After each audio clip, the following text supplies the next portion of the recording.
All right, welcome to another episode of the Fatboy FadeAway Sports Podcast. Yeah, Tyler, that's just a weird voice that we hear. Sorry, What when we was record that? right. That's new. I was like, what is going on? I don't think anybody can actually hear it though. Oh, What's wow. going on, folks? May 30th here. We're recording about 7:30 a.m. Tyler, back on the podcast. It's been a month, my friend. It's good to see that a beautiful face of yours back here on the podcast. What's going on? How you been? I've been better. I've had a rough month, but I'm doing great. Excited to be back. Yeah, I good. guess me and Casey have beef now, I guess, because he won't show up when I'm here and wasn't there when he was there. What's going I on, know Case? this is starting to get a little odd. Maybe it's just it's me and then you guys showing up every once in a while. I know. A rotation of idiots. They're here shooting videos. Just bring them in there once in a while. That's funny. Yeah, Casey hit me up this morning. He's like, "Yeah, I'm not gonna be able to make it." I was like, "All right, well, that's going to work out well." I was like, "All right, me and Tyler then back on it." Is So Tyler that's off good. the DL? Tyler off the DL. All right, we'll see who can get most views. Casey had a 3 week run there. We'll see how many you can get this week. Is Hey, we need those retweets from Memphis again. Yes, we do. Yes, we do. There was you missed some good conversation there, but you were also active on Twitter there during your month. So hope everything's going good, man. And I'm glad you're back on the podcast, though. So seriously, let's have a good one today. Hey, it's good to be back. And I want to thank you for being so supportive this month of just being there when I needed you. And so thank you as a Yeah, friend, from friend to yeah, friend. for sure, for sure. That's that's kind of we go all the way back to like what like first you're like first grade Yeah, basically. me in first grade, Me you playing with in your third. brother, all the Yeah. sports with our family. So for sure, I know you always got my back and definitely got yours for sure too. Um, we are family, but we're not neighbors. We've never been neighbors. But speaking about neighbors, I kind of want to throw this situation out to you and maybe some of the followers that happened yesterday at my house and see if you guys have ever can relate to something like this. I was so the kids are playing yesterday at the outside, and our neighbors are really good friends. A couple of them, they're like really good friends. That's totally fine or something like that. No issue with that whatsoever. Uh, and so they hang out like every night basically. And that's just not my thing. I get home from work, I'm just too tired. And I just can't. I just got to go to bed or whatever. So yesterday we cut it kind of was awkward because me and Derek are playing catch and they're kind of over there hanging out and the kids kind of make their way over there and I'm like, son of a gun, because it's two houses over. It's I'm getting roped in. not one house over, it's two houses over. So it's you're making that leap. It's not that, oh, it's we're just next door. I have to like kind of make that two house leap over there. And I go over there, the four of them are hanging out and they're drinking and having a good time or whatever, and I'm just not on that level. And we go over there and I realized that they're about to eat dinner and they're just kind of hanging out there. And the one guy, he's nice. He kind of says, he goes, "Well, how's your Saturday going?" And I go, "Good, good. Did a few things." And they go back to eating and not talking amongst themselves. And I'm just standing there on the sidewalk. What are you doing over there? I'm Just like, hanging out with Derek? Because Derek's hanging out with kids? yeah. So I'm just kind of standing there. And then I'm like, I look at Derek and I'm like, Derek, dinner is not ready, but I guarantee you dinner's ready, and we are going home right now. And so I tell him that he's like, fine, all right, we go over there. But have you ever been in that situation that with other people or neighbors where you're like talking to them, but you feel like you're just the In third the wheel? way, kind of? Yeah, you're like, I'm gonna have to see if I can make my way out of this one. I don't feel very and they're I not feel this that is way. and I've hung out with them many times, and so they're good people and stuff like that. I go golfing with them all the time. It's just kind of one of those moments because they were in the middle of starting dinner outside, and I was like, I don't know about this. I'm gonna. So it was like one of those awkward moments yesterday with. Yeah, being around people who are eating and you're not going to be eating with them, it's always like a weird, like, I I just like thank don't God I even got a offer me. video. That'll make it more awkward. And like, I just want to get out of here. I'm just like standing there on the sidewalk. Yep, yep, okay, yep. Come on, Derek, let's go. That's a nice swing there you got there. That's funny. So Yeah. that came up yesterday for hey that and then we I don't know if anybody else can relate to that. For some reason, I just found that like this awkward situation. I relate to awkward conversations all the time. That's my MO. Um, Sports wise, though, for that matter, this week we were hanging out on Friday and we were watching more of the basketball. But in the midst of that, I had to get your reaction to the Giants Dodgers finish up there. We missed it. I saw the highlights where the Giants they blow the 5-2 lead to Austin Barnes, who never hits a home run. He hits a home run to tie it. And then on the next play is Talkman, right? That's his name. Is that how you pronounce it? Robbed it. Yeah. That was on Pujols. I can't believe you got that name right. Yeah, was it? Well, it was, I think I've heard it a few times. I used to listen to a lot of Yankees games. So anyways, he robbed it. We kind of missed out on a pretty good moment there watching that game. They go on to win. I got to get your thoughts. You haven't been on in a month about the Giants real quick. And you got to give your boy at Mateo 49 some credit here. You guys go at it at some things, but so far, 2 months in, what does he call them? The far hands, they're starting to do well. The patience is paying off. They're still in the mix, not in first place, but in the mix. What do you think? Speaking of patience, their batters that stay good at bats. That's the key to this whole thing. I think only like 2 starters have gotten through 6 innings against them. Which is amazing. So, and I never expected that from their bats. Like I would love to see the pitcher's innings pitched on that stat. Yeah, the Bruce Botees would swing at everything. Yeah, they were terrible. They were 90 pitches through 8. You're like, all right, good job, guys.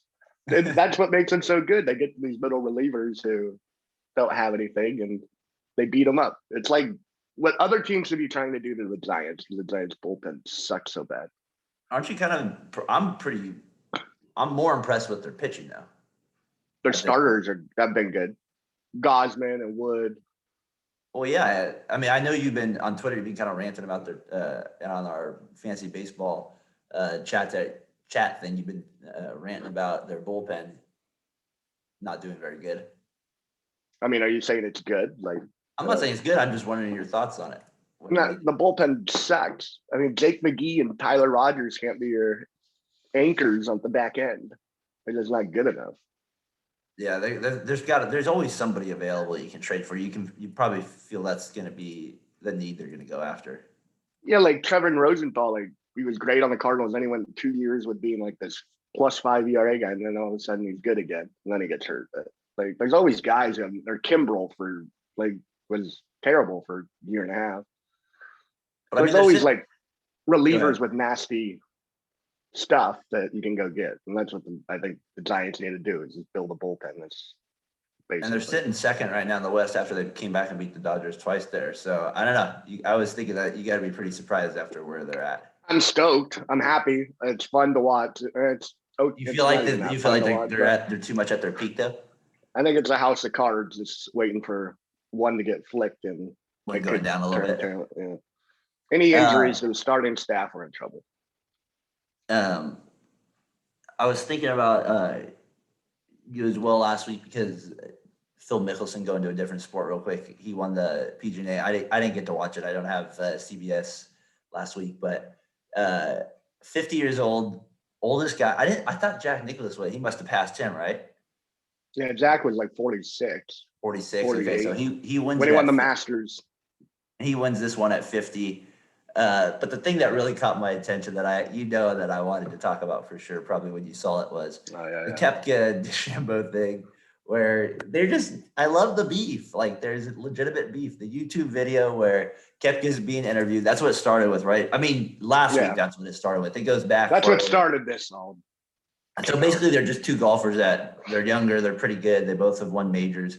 Koepka's won more at this point, but DeChambeau's walking by, his metal cleats making all that noise, and he's just like, F that. He's like, basically, and nobody says that in golf. And then Aaron Rodgers is now doing him and Tom Brady are going to be paired with, who is it, DeChambeau and Mickelson, right? And 2-on-2. And DeChambeau is going to play with Aaron Rodgers, and then Koepka tweeted at Aaron Rodgers, sorry, bro, or something like that. And then DeChambeau tweeted like, it's to Koepka, I'm glad I'm like rent free in your head. So I'm kind of liking the little trash talking from top players in golf. I've always said that's what golf needs to kind of get like mainstream in a sense. It is at times when you got your Tiger Woods involved or a special kind of moment around something, but they need a little trash talking, don't you think? Absolutely. To get a younger generation, like, to actively watch it. Like, I didn't watch it as a kid unless Tiger was playing on Sunday. Like, to get that audience, yeah, you need a little excitement. and you need them to face off on a Sunday where it gets like where they're next to each other often, and that would would be get fun. real entertaining. That's where it's going to get entertaining if they're ever on a like final Sunday together. And even if it was kind of a big tournament, not even a finals, that would be fun to see actually at this point. Yeah, that'd be awesome. I don't even care if they get paired up on a Thursday. That would be cool. At this point, well, that will happen at some point. It's just that. Yeah, you'd think some tournament would rig that to make sure that happens. But unless they like don't request it or something silly like that. But oh man, that would be awesome on a Sunday. What's the next tournament now? U.S. Open? July probably. Yeah, U.S. Open. I don't know, the British Open. And then British Open. No, I think the British is next.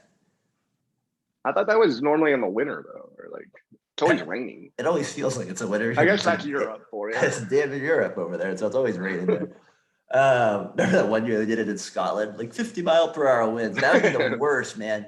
My hands would be numb. I'd be playing with like mittens on. Your fingers would fall off. You'd be like the old lady at Happy Gilmore. My fingers hurt.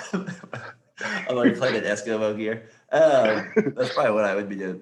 Anyways, I just thought it'd be fun for golf to do that. So I wanted to ask you this question before we move on to, as you say, the meat and potatoes of our podcast. I had to kind of get your thoughts on this.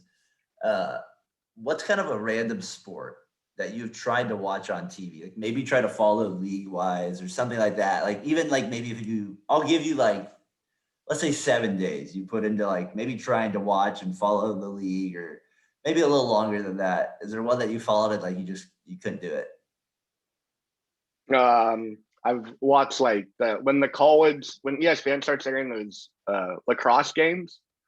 When I was younger, I used to try and sit, but it's not like a league. The WNBA I've tried to like get into and never really can become like a fan. I was thinking about the WNBA if I should try to give that a shot again. It seems like the competition's starting to get a little bit better. Oh, for sure. It's becoming like the men's where they're getting people from Europe and stuff. Like, so I'm curious. Bigger pool of players. So that was kind of one I was thinking about maybe giving a try again. I tried to do the Premier League a few times. That one was hard to follow. I mean, I did it 1 year, and then that was about it. And then speaking of the Premier League, Christian Pulisic of Chelsea, they just won the Champions League. An American starting midfielder won the Champions League. That's pretty good. I was getting a haircut yesterday in a Mexican basically barbershop, and the guys they were talking about gambling on the Champions League because they had it on TV. And I was like, well, how much did you bet your friend? He's like, $50. And I was like, $50. I was like, well, hey, you 26. What are you doing? 2 haircuts. So I just thought it was funny that they were just cussing up a nice little storm in there. I was like, yeah, but when I take Derek and they say nothing. I was like, yeah, but they don't. I think I tried to follow tennis a few times too. Like it's hard, that's been like not in the regular season, but even like to try to do a full tournament, I can't do it. Yeah, you got to get down to like the quarterfinals. Yeah, it's too hard. I can't even do it. And then speaking of tennis, I was watching this women's player won the Australian Open, like Kenin or something. Yeah, and there's always this one tennis player. Like it's since I've been past puberty, there's one tennis player that you just fall in love with, like Kornikova. Then there's Ivanovic, and this little American girl. I was like, oh, she's not even like as beautiful as it, but she just had this like, and I was like, oh, there's my tennis crush for the next couple of years. Does she play right now? Her name's like Lindsay Kenin or something. I don't know. Yeah, didn't she used to have a crush on Steffi Graf for a little bit there too? No, Steffi Graf never made the cut. Steffi Graf is a little too manly for me. How dare you say that? Her and Lindsay Davenport would like they kick rocks for fun. That's messed up, man. Andre, if you're out there and you're listening, you can come on and defend your wife out here anytime. I have your back. I like Monica Seles. She was a big screamer. Yeah. Who's the one that's the other screamer, the blonde from Russia? Oh, Sharapova. She's the worst, man. She was a steroid user. She's the worst out there. Oh, man. I asked Hana, I remember because she played tennis at JCA. I always like to ask her, is it an advantage if you're screaming, or is it like, do you find it harder when somebody's playing against you? She said it's actually quite annoying when you're playing. I would do like funny screams. I'd be like, oh, when Ah! I'd be tempted to do that just to like screams. make fun of him. Yeah, You know what I exactly. mean? Like, all right, you're getting in my head. I'm gonna start to see if I can get your head with these like ridiculous screams. That's funny. Yeah, the other sport randomly I tried to get into for a little bit. I think my dad tried for a little bit with me was arena football. We tried for a Oh little- God. we tried for Can a you little. name 2 Arena Football League teams? We watched I remember we watched the championship on ABC one time. So we were into it one time. That was a random sport that we What tried. about slam ball? Slam ball is pretty Oh, cool. I The enjoyed slam trampoline. ball. That was Yeah, awesome. slam ball is awesome. And I kind of I like still that. wish they brought some slam ball back. Oh, when that first came out, I was like, that I want to do that immediately. I was like, I want to do that right now. Like it would And probably you tear your ACL. Like I probably just, would, but it looked fun. Let's just put it to you. oh, Like that. like say you get like 50 feet in the air, just come back. Remember the free throws were like one-on-one dunks, basically, like with a defender and like, I know it was basically they're just like concussions waiting to happen there. The other thing I always wanted to do was gladiator. American Gladiators. That last obstacle course, man. That was like I was like I got it. That I really. I don't know if you could go up against Rhino. Or they had some other good names on there too, like Thor, Steel. Steel, Thor, like some odd random names like that. Yeah, The women had some interesting names. Those guys were on steroids. oh, for sure. Uh, I hope so. Anyway, I don't know if they want to be that big naturally. I know. There were some funny ones out there for sure. All right. Well, I thought we could just kind of have some conversation there about some things going on in the world. You got anything else there before we move on to the NBA? You know about Bill Gates and Melinda? Bill Gates getting a divorce out of nowhere? Really weird. Did he sign? I heard his wife. A prenup. I heard his wife got to. What? Did he sign the prenup? I don't know. I'm sure she gets a lot anyway. But I heard his wife got to name the company and named Microsoft after Bill's Panas. I'm sure a lot of people find that very interesting.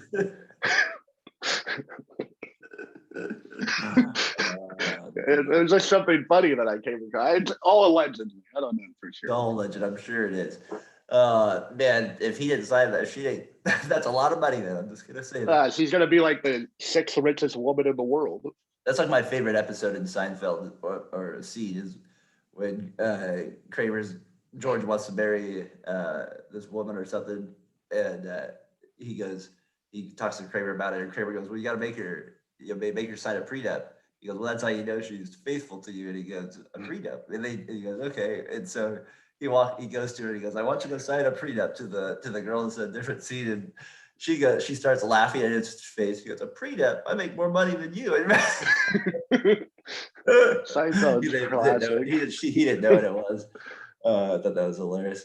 All right, why don't we take a break there? We'll come back. We got some thoughts on the NBA playoffs here. We got some thoughts from the first week.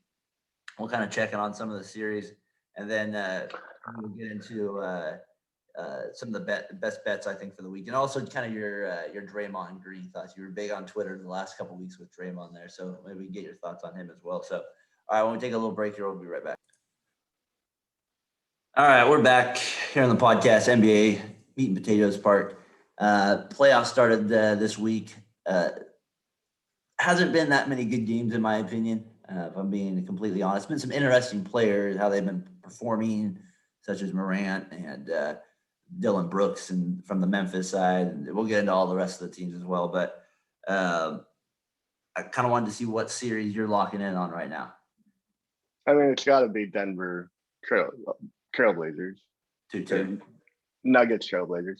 It's just such a drastic difference of the type. You have Campazzo and Austin Rivers started on one side, and then you have Lillard and McCollum, two like all-stars, one like, Hall of Famer. And then you have Jokic versus Nurkic, and no defense on the front line of Trailblazers. And it's just an interesting series that will go 7. It's gonna be kind good. of a zigzag series there, right? Like yeah, it's who's gonna make the better adjustments. I have more faith in Malone than Stotts, but we'll see how it goes. But it's just a good series, good basketball for the most part. And just Campazzo and Rivers, even you feel there's no chance for them to win if you just look at the backcourt. Much better than I thought he was, though. No, I'd love for him to be the backup point guard for the Warriors. Yeah, he's a competitive son of a gun. Yeah, and he doesn't. Nothing phases him. He's right there. It's the what like Dave. Nothing phases Dave, but so, like they show those slow mo shots of like the 2 point guards, and Composite doesn't back down. He's not scared of them or anything. It's just Dave's still getting his. Don't get me wrong, but he kind of reminds me of not the type of player at all, just demeanor. This is just strictly on demeanor play. Demeanor. Nocioni, remember he used to play on the from Bulls? The Bears, or not the Bears, the Bulls. Yeah, I remember Andres. Not the kicker. No, I was kidding. I know. He's a big white, thick white guy. Yeah, he kind of reminds me of him a little bit, the way he got hard nose and stuff like that. Like not very much like reaction on the court, like facial reaction. Like only to the refs did Nocioni have the facial reaction. Yeah, I'm kind of locking in on the Memphis Utah one a little bit, just because Morant's there a little on that one. I'm kind of interested with Utah. I kind of wanted to see how they would come back after that first series. And I'm also, and then the other one for sure now is the Clippers Dallas. I'm also going to Clippers out. That's one that I'm also going to be locking in a little bit more on. Doncic just seems unstoppable right now. The Clippers just have this myth of just total suckiness in the playoffs, and it's just becomes a reality every year. And then you got playoff P. You want to see how he performs, and they're so flawed. The Clippers, I don't know what it is, and Leonard's so good. It's just this weird mix. It's just, you know what I mean? Leonard has 42, and he's unstoppable. And I think they lack leadership. I don't think there's a leader on that team. It must be, and Beverly's just not good enough to be like the alpha dog like that. And Rondo's not. He hasn't been there long enough to develop anything with them. So yeah, I don't think Kawhi's just quiet. They had Lowry in Toronto, so like when he won his championship there. So I just don't think there's any leadership. Zubac is also right. He's a good big, not a great one. Right, yeah. Right, he's all right. And then after that, you're not. But I'm just being in the playoffs. Impressing me with anybody. More. What? You usually need more. Yeah. But I wouldn't be surprised if they came back and won the series against Dallas. Me either. Tonight's a big game, obviously. That's huge. Whoever wins this game, I think, wins the series. Yeah, you would think so. Obviously, favorite. You go a huge way. A huge difference one way, a big swing. Especially with Doncic, you figure he's not going to lose, 3 in a row. So we'll see. Speaking of Luka, is he already a unicorn? Is he kind of a one-off? Or got to give him more time? Is he much different than Harden, other than the way they look? He's a great player. They play a little bit differently. Do they? I mean, a little bit. They both flop. They both complain. And they're both very good at. You're right. It's a good comparison. I think they're pretty similar. But is he's the best player under 24? Yeah. No, he's a really good passer. That's what I like about him. Oh, he's an unreal passer. That's what separates him. Oh man, the Kings! What are you doing, Marvin Bagley? I find hard for me not to think of the Sacramento Kings, because it's like only an hour away from here. It's just like, you idiots! What are you doing? How do you had Vladdy? What are you doing? It makes no sense.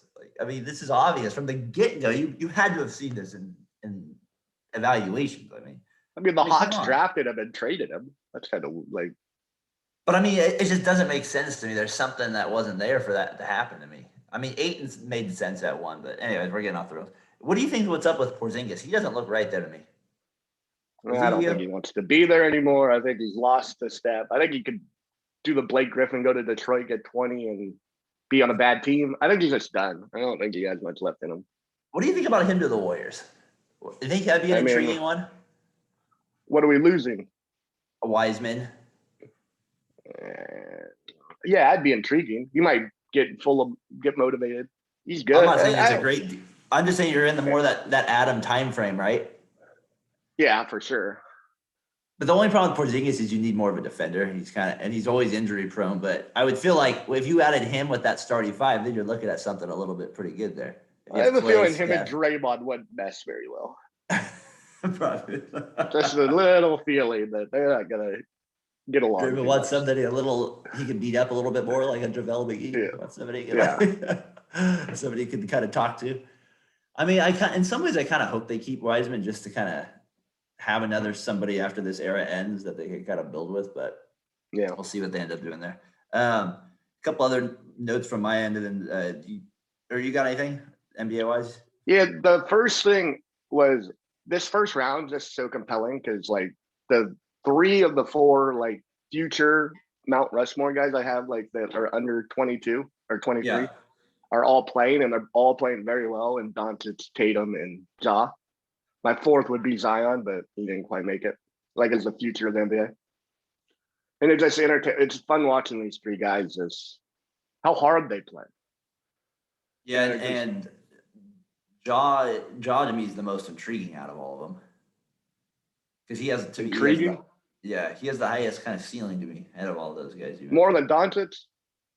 Well, he has more room to grow. I feel like Doncic. Yeah, I would agree. How much better can he get? I guess I feel like John Morant. We haven't seen. Would you put anyone else? He hasn't been an all-star yet, is my opinion. He has another level to get to. It's kind of what I meant. Would you put anyone else in that 4 and take one out? Like, let's see off the top of my head. I can't think of anybody right now. I think Tatum there. Simmons, I kind of like too. I really like. He's a little older than those guys, but isn't he 24 too? I like. I'm a 25. Or is he 25? Yeah, I'm a big Simmons guy for sure. I also kind of like the guy on. Isn't Murray under 24 too? I think he is too. I like him Jamal. as well. Yeah. Trey would be another option. Yeah, Trey would be one. Just, the thing I like about Trey is he does talk trash, and I like that about him. He's not scared of anybody. I do like that about him. I like that, and his hair is intriguing to me as well. So there's something that I don't get. It could use a little growth. There's something I don't know about it. It adds a little element of little intrigue there. Makes him not seem so perfect. That's something different. There you go. I like that about him. He's modeling his hair after Manu. After Mata, yeah, that's probably something to do it for sure. I mean, I obviously like Zion Williamson too. Well, I had him as my 4th. Did you have him there? Okay, I didn't hear you say him at all. Yeah. No, I can't think of anybody else that would belong in that 4 outside of Young. That you probably mentioned there, unless I'm forgetting somebody else. And it's just fun to watch these 3 guys tear up the playoffs. Edwards surprised me too from the Timberwolves. I'm not ready to put him there yet. No, he kind of surprised me. He's a freak athletically. Yeah, he kind of showed some kind of freak potential there, possibly at the end there. But the last 20 games of an NBA season, when there's nothing on the line, the most fool's gold stats you're gonna get. The NBA regular season, they have a problem. I feel like you haven't been on. I wanted to talk to you about this real quick. I feel like the regular season means less and less every year to me in the NBA. You have guys missing a quarter of the season regularly. Hana's dad the other day, and he loves NBA, in the past, but he's like, nah, I don't watch the regular season anymore. Then I see him yesterday, and he's like, I'm getting kind of roped into the playoffs again. Like, maybe this is just the problem in general with professional sports now is, there's just no meaning, starting to get less and less meaning to those regular seasons. So I don't know how they fix it. I like the playing game. That's a start, but man, there's just so many regular season games. Is this and guys missing, Tyler, it's frustrating. It means nothing. It's like, you're right. At the end of the season, you have you have teams trying to lose against each other just to get seeding. Yeah. Have they put too much emphasis on individual championships as being a great player, and so people are missing a quarter of the season just so they're ready for these playoffs while they could be building their career numbers? I think is that an issue that there's too much pressure? You have to win a championship if you want to be a good player, a great player. I think you're right about that. I think that's a good point. I don't think but it's the bottom line, the money. So the leagues don't want less money. The only thing I do like the NBA idea of of somehow reducing your schedule from 72 to 50. So cut out 22 games. There's no chance they're doing it. But and then adding that tournament. But add that mid-season tournament where maybe the players get 12 games or something like that in it. Or something. I don't know what they're doing. I don't know how they make it up somehow, but I'm sure a tournament you can make out more money somehow if you did something like that. Almost like soccer does. I don't think it's the worst strategy in the world. If you give. No, I don't either. And because I'm saying, I'm a big NBA fan, but I find myself tuning out right after the Super Bowl basically for 2 months. Don't you sometimes? I mean, unless my team's playing really well, I'm still always following the score, but I'm always looking at this guy's out, this guy's out, this guy's out. I'm like, does it really matter then if you have this G League team versus that G League team, or that's the frustrating part. if Mitchell's getting 70 points against nobodies, or you know what I mean? It doesn't. I just don't. It doesn't. I feel like it's a bad trend right now. It's a terrible trend. It's the worst thing you can have as like a league is people not being interested in your regular season. I mean, it's still fun to watch the players play, but it's like, what's it matter if they're not getting the best competition? For me, it doesn't matter as much. For me, that's what I like into watching guys dominate, but I'm not like I like one, but I'm not into that guys dominating guys that should dominate. I want to see competitive people against other competitive people that are on the same level. That's what I'm looking forward to seeing most often. Yeah, we don't get that in the regular season.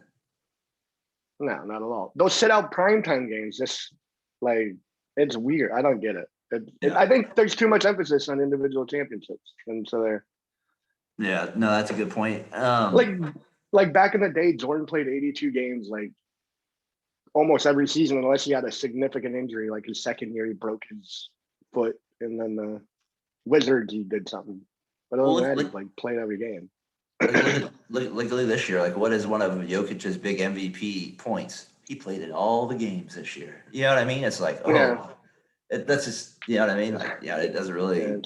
It's just kind of funny that makes such a big difference. A couple other things I thought I've noticed in the playoffs is the return of the big man a little bit. I'm loving the Embiid, Jokic. Even I got to throw Valanciunas in the mix too. He's been a lot better and entertaining to watch as well as a big man down there. And then you got guys like the Ayton from the Suns. Yeah, I like him. He's starting to play better. And then the Bucks showing 3% growth, maybe putting Giannis a little bit lower in the post. I'm like, only getting 3% growth still. I'm going to see what they do against real competition against the Nets. They put him on Durant when he's on there and make Durant play defense against Giannis. Then I know that we're starting to play real basketball again. Durant shouldn't be able to physically guard Giannis anymore. He shouldn't. Durant's like 5 pounds heavier listed wise. It's really weird. You look at their bodies. And but I just don't. Do you believe that? What? Do I believe that he's 5 pounds heavier? Or that he can guard him? That's a bad strategy to post up Giannis on Durant because you know that's who they're going to put. No, that's a great strategy. Or they put Blake on him, do the same thing. Go at him. No, Blake won't do. I'd take that if I'm the Nets. You want Blake on him? Blake guarding Giannis. I was thinking Blake versus Kevin. No, yeah. I don't know. If you put anybody on him, I'm taking Giannis offensively. I'd pick the Bucks to go to the finals based on I feel like with Holiday, they'll make a big edge. But the more I'm thinking about it, the thing I regret doing is like, I don't trust them enough to go to the post. If they do that, I feel more confident.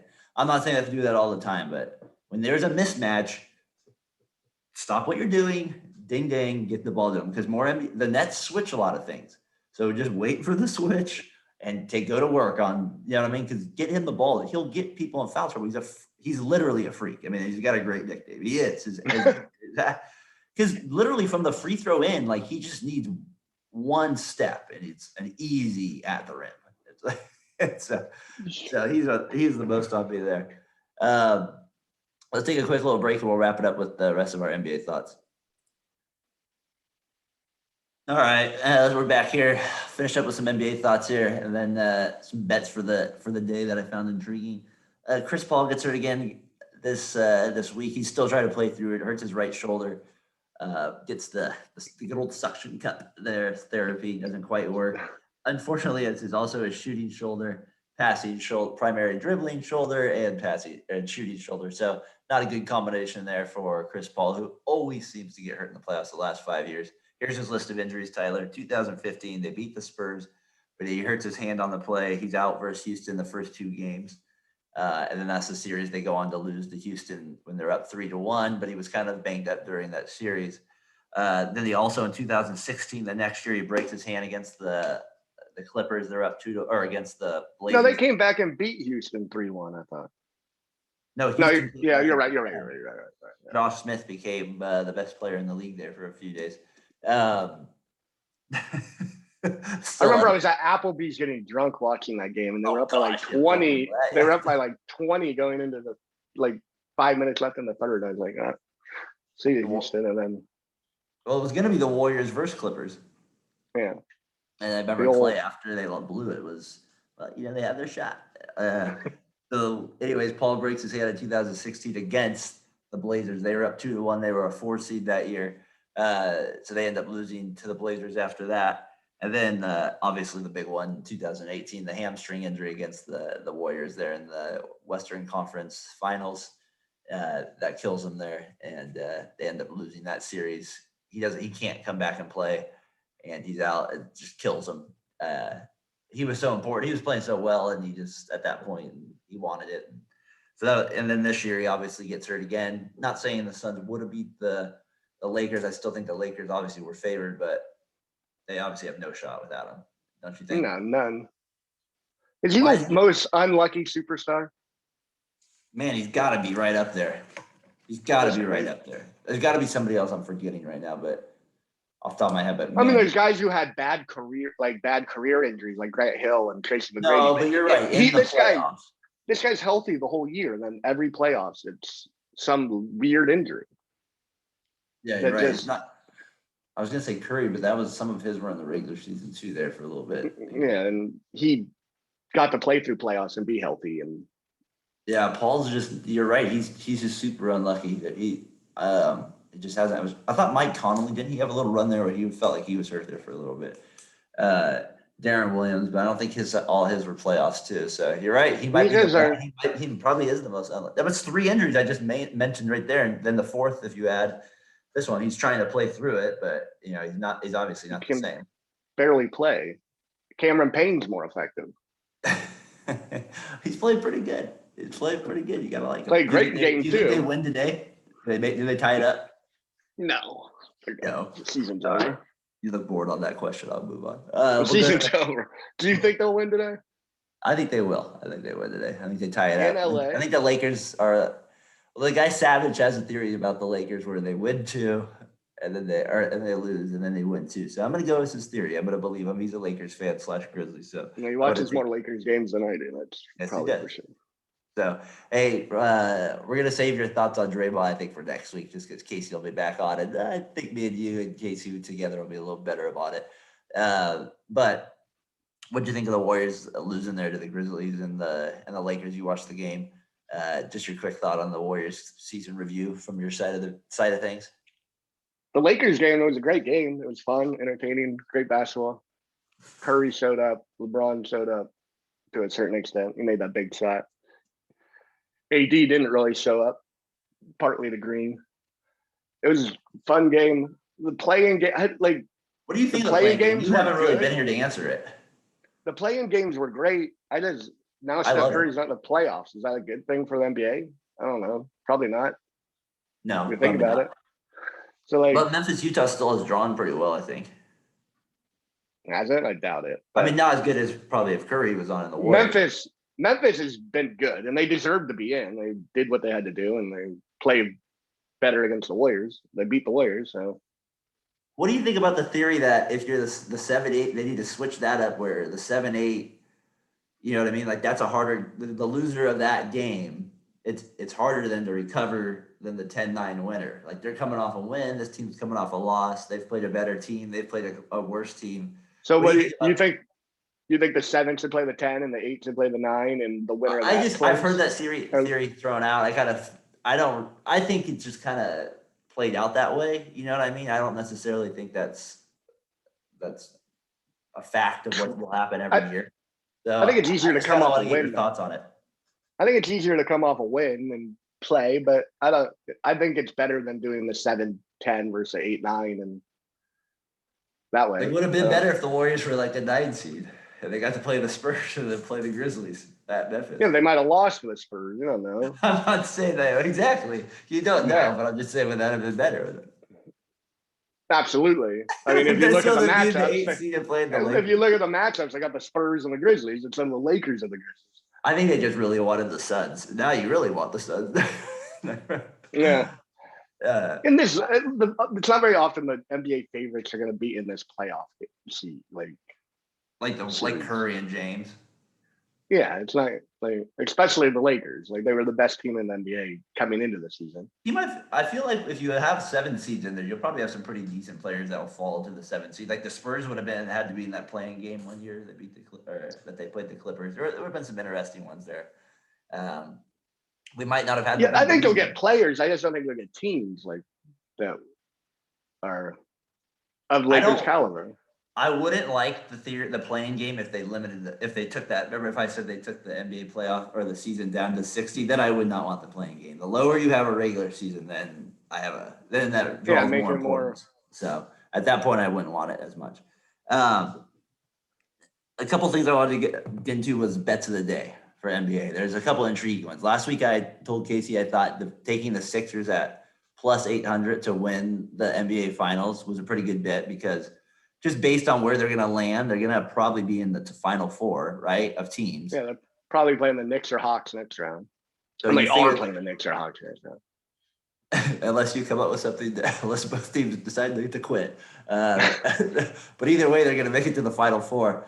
And then at that point, plus 800, odds with being a Final Four team. Not saying they should be any of those teams remaining, but I feel like that's pretty good odds for that team, for that to win the final. So that was my kind of pick last week. Yeah, it's weird because if you waited till the Eastern Conference Finals to make that bet, it'd probably be down to like plus 200, plus 250 maybe. And you're getting plus 7 or 650 to play the Wizards and the Hawks or Knicks. Like an extra bonus. It seems like a pretty good. I agree with that bet. That's not bad. What do you think about? So today, I kind of like. There's 4 games. We got Knicks, Hawks, Suns, Lakers, Nets, Celtics, Clippers, Mavericks. The one that kind of intrigued me, the Knicks are plus 7 or plus 170 underdogs against the Hawks. Hawks are minus 200 favorites. I kind of like the Knicks to tie up the series. I know they didn't look good last game. I feel like they'll give a better effort. I feel like the Hawks still need to prove to me they can dominate a series. I know they're at home, fully vaccinated fan base, I believe, on the line. So I feel like that's the one. I mean, the Suns are plus 220. I think they're going to win, but I'm not. That's one of those where it's like, I'm not willing to put my money on the line. So you're not really feeling that. There's more of a gut feeling, I guess, on that one. Savage, he doesn't like your theory as much, but money's on the line. Maybe I need it. Maybe I need to put my money where my mouth is on that one. But anyways, those are the two that intrigue me a little bit to begin with. Any of those, and then I'll get you the 2 Eastern Conference ones in a second, or the other 2. I like the. What do you think my Knicks pick? Knicks more than the Suns. Okay, I still don't. Do you think the Knicks actually win though, or you like the Hawks to win? I like the Hawks to win. All right, so you would put money on the. The Hawks have way more talent than the Knicks. So I put 50 cents on the Knicks, so that plays out 86 cents. So that's a big time pick there. And then you got the Nets at the Celtics. Don't spend it all at once. I won't. You get me a coffee at McDonald's. Plus 260 Celtics, plus 135 Mavericks. The Mavericks are underdogs. Like that would be one I would kind of think is an underdog that could pay out. But the odds aren't great. Plus 135. I think I might just put it. Do you think the Clippers will win? Yeah. Well, then you would just put it on the Clippers then. I wouldn't bet that game. I don't bet if my team is. Who do you like to win though overall? That one, Clippers. This game makes all the difference. Don't you think the Nets are a guarantee to win? Yeah. Is that almost as guaranteed? Is that one of those ones where it's like if they lose, you're like, crap. What is going on? Unless you think the fans can get in Kyrie's head. That's the only. I'm thinking it's going to be a full crowd. Terrible last game. Full crowd today. It should be good. Is Massachusetts full go? Yeah, they're full go today. They weren't for game 3, but they are for game 4, I believe. That's what I heard. They got to win, and they're like, let's risk the biscuit. Get that Corona going. We're going to win a national emergency in Massachusetts. The governor says we're on the line. Larry Bird. Need this win. Larry and Kevin McHale put in a phone call to the governor. Get this done now. All right, so that's kind of my thoughts on the. Now for the series, though, I kind of wanted to get your thoughts just real quick on the series one. They still have the Nets at plus 200 and the Lakers at still plus 280 to be the favorites. I think they got the Bucks at plus 500. The Nets are only at plus 200. So the Sixers odds drop plus 650. If you took them last week, you had better odds. To win the series or the game? Win the championship. Oh. Who do What I do you like? Yeah. The finals MVP, Tyler. Listen to this. Dylan Rajon Rondo plus 100,000. Finals MVP. He's got the highest odds there. And Carmelo Anthony's on the list as well. Hey, there's one random. What is this? 2005? Yeah, I know. There's one 2010? There's one random one I wanted to tell you about in tennis. I thought it was a crazy odd bet. So to win the French Open, Nadal is minus 120. Usually you don't see that in tournaments where somebody's a minus. They're usually always a little plus 250 or so. That's how good this man is on clay courts. When you've won a decade of French Opens, you're good to go for minus. Unreal. I mean, come on. I know we don't talk a ton of tennis on here, but we both like the sport. We talked about tennis earlier. This year in about 12 o'clock, sun beating down us. The scalding heat. The Saddlebrook tennis courts, terrible nets, but you get in there, you hit that green tennis ball around. Shirts on, ladies. Always on. Shirts always on. And then, but we don't. But I remember Nadal is just unreal. I mean, to me, that just caught my attention when I saw that. I was like, he's a favorite. Like that's just how good he is. So I guess you're right. A decade of winning championship. When's the last time he lost, or is it just when he's been hurt? It's when he's hurt. I don't think he's lost. I think he actually lost like 2 years ago or a year. I don't know, but him. Nadal, Djokovic, and Federer are all on the same side of the bracket of French Open this year. So, that's probably why Djokovic is a plus 400. Yeah, probably. I would bet on that. Because I was like, man, that's pretty good odds for him. But maybe that's why, because they're on the same bracket. They don't even think he gets to the finals. I wonder if one of them's on the Djokovic side or if it's on the Federer of that bracket. So, what makes you so good on clay? That's the one thing I've never understood about tennis. Like, what's the advantage so much more over like those other surfaces for him? Like the ball slows down, so he's so much faster that he gets to it more. Like, what is the advantage? I don't get it. He's so fat. He gets to everything, but that's what I mean. But why doesn't make mistakes? Why does he dominate tennis courts like grass like that? Then, like, what is it on clay that is such an advantage? I think he's a little more athletic than these top guys also. And I think running on clay might be I don't know. This is all guess. Is a little more difficult because you slide everywhere. And it just fascinates me that he could, like, one man could just never lose on one surface. It's just, Federer was doing it at Wimbledon for a while. Like, yeah, I don't know. Not to this extent, not the Nadal's French dominance, but that doesn't say I'm going to be waking up at 3 a.m. to watch the matches or anything. But I will once it gets to the semi. Once Nadal, Djokovic, I watch the finals. I watch the finals. That's what I'll watch usually. I'll watch those three play each other when they are playing each other. Yeah, no, for sure. Well, that's all I got, man. You got anything else? No, it's good to be back. Thanks again. Sorry to the fans. But good to have you back. Thank you. I appreciate it. Good to have you back, my friend. Good to have you back. Casey, where are you? Come back. You got to join it. Don't be scared. We got to wrap it up. Brian really wants to get on, talk NFL with you guys. You're wearing the hat. Why? I mean, come on. The Julio Jones, Aaron Rodgers doing Jeopardy. There's a lot of big things to talk about, Tyler. You love those type of topics. George Kittle doing WWE in the future. That's big things right there. You guys could talk WWE. He might retire early to get that WWE ring. You guys could do that. Brian does know his wrestling. Brian does know his wrestling. All right, guys. We'll talk to you later. See you, T. Later. Later.